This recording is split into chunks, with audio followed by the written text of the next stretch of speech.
এই মেয়ে, এই জি স্যার। এই বাসায় 3টা আইসক্রিম দিয়ে যাও। এই জেলান। আমরা তো আইসক্রিম অর্ডার করিনি।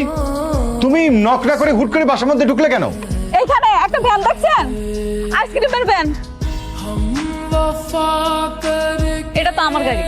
আমি জানি তো এটা তোমার না, আমি তোমাকে গিফট করলাম। এই মুহূর্তে যেহেতু আমার গাড়িটা খুব দরকার, সেহেতু আমি গাড়িটা নিতেছি। কিন্তু আমি আপনার প্রত্যেকদিন 200 টাকা করে দিয়া আপনার গাড়ির টাকাটা পরিশোধ করে দেবো, ঠিক আছে?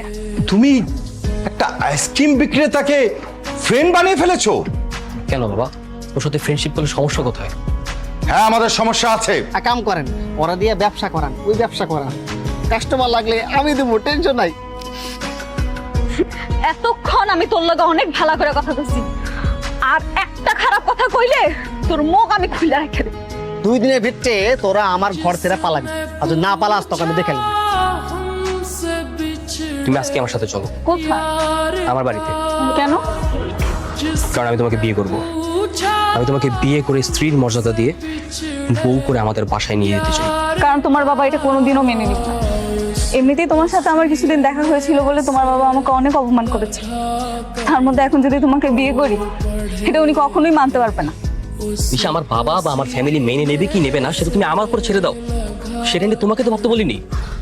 দেখো, তুমি একটা মেয়ের রাস্তায় আইসক্রিম বিক্রি করো, আর লোকে তোমাকে দেখে ব্যাড কমেন্ট করবে, এটা আমি কোনোভাবে মেনে নিতে পারবো না। চলো আমরা আজকে বিয়ে করবো।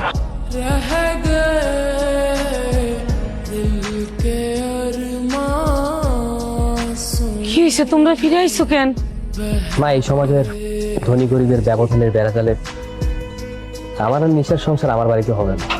বা প্রয়োজনে আমরা 3 জনে মিলে একটা বাসা ভাড়া করে থাকি। তুমি তো কোনো কামাই করো না, খাইবা কি, থাকবা কই? প্রয়োজনে আমি আপনাদের সাথে আইসক্রিম বিক্রি করবো। তোমার ছেলে এত বড় একটা কাজ করলো, আমাদের কথা একবারও চিন্তা ভাবনা করলো না। কি করে চিন্তা করবে বলো? শুরু থেকেই তো তুমি মেয়েটাকে যেভাবে বকাঝকা করো, রাস্তায় রাস্তায় ঘুরে যখন আইসক্রিম বিক্রি করবে, তোমার কি তখন মান সম্মান থাকবে? তাছাড়া তুমি কষ্ট করতে পারলে আমি কেন কষ্ট করতে পারবো না? আমার হিসাব আলাদা। আমি তো ছোটবেলা থেকে কষ্ট করেই মানুষ হয়েছি, আর তুমি মানুষ হয়েছো সোনার চামচ মুখে দিয়ে। আমি তোমাকে একটা কথা দিচ্ছি, আমি তোমাকে কখনো ছাড়বো না।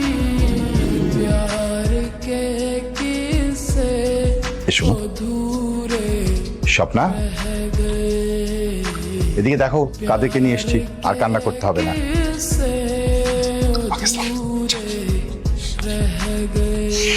থাকবো মা, থাক, সুখে থাকবে তোমরা। এবার দুজনকে বন্ধ করে নাও। মা, এতদিন শুধু আমি বংশমর্যাদায় নিয়েছিলাম, কখনো ভাবিনি ভালো থাকতে হলে ভালোবাসার প্রয়োজন হয়। আমি তোমার সাথে খুব খারাপ ব্যবহার করেছি, প্লিজ আমাকে তুমি ক্ষমা করে দিও। শ্রীচি বাবা, আপনি আমার মুরব্বী, এভাবে বলবেন না আমাকে। আপনি যে আমাকে এই বাড়িতে পুত্রবধূ হিসেবে গ্রহণ করে নিয়েছেন, এটি আমি অনেক খুশি। শোনো, এবার থেকে কিন্তু আমি আর তোমার মা অবসরে যাব, তোমরা এই সংসারের পুরো দায়িত্ব বহন করবা।